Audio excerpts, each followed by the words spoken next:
जय माता दी दोस्तों, आप सभी को शारदीय नवरात्र के बहुत बहुत शुभकामनाएं। आज इस वीडियो में हम आपके लिए लेकर आए हैं मां स्कंद माता की व्रत कथा। नवरात्र का 5वां दिन देवी भगवती के 5वें स्वरूप स्कंद माता को समर्पित होता है। सनातन धर्म में नवरात्रि के पावन पर्व का विशेष महत्व है। नवरात्रि का 5वां दिन स्कंद माता को समर्पित है। मान्यता है कि इस दिन विधि विधान से देवी भगवती के 5वें स्वरूप की विधि विधान से पूजा अर्चना करने से स्कंद माता का आशीर्वाद अपने भक्तों पर सदैव बना रहता है। वह जीवन में आने वाले सभी कष्टों का नाश होता है। माता को मोक्ष द्वार खोलने वाली के रूप में भी जाना जाता है। संतान प्राप्ति के लिए भी माता की पूजा विशेष लाभकारी माना जाता है। इस दिन कुछ खास उपाय करने से निसंतान को संतान की प्राप्ति होती है तथा संतान संबंधी सभी समस्याओं का निवारण होता है। स्कंद माता को नारंगी रंग अत्यंत प्रिय है। पौराणिक कथाओं के अनुसार इस दिन नारंगी रंग के वस्त्र धारण कर माता को गुड़हल का पुष्प अर्पित करने व मिठाई का भोग लगाने से माता का आशीर्वाद अपने भक्तों पर सदैव बना रहता है। कहा जाता है कि माता धरती लोक पर असुरों का नाश करने के लिए प्रकट हुई थी। माता को लेकर कई कथाएं काफी प्रचलित है।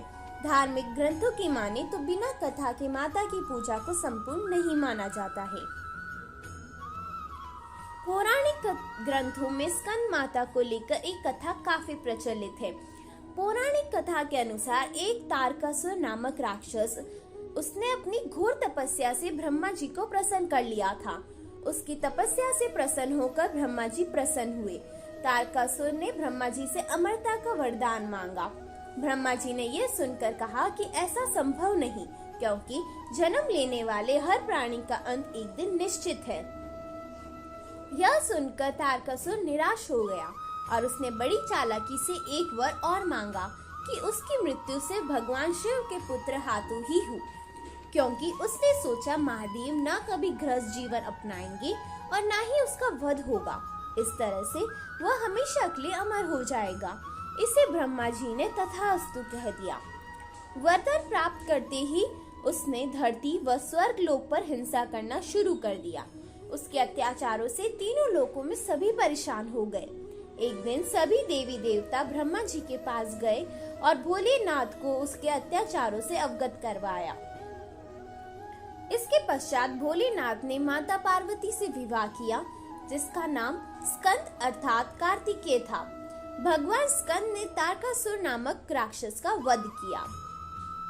पौराणिक मान्यताओं के अनुसार स्कंद देवी पार्वती का रौद्र रूप है।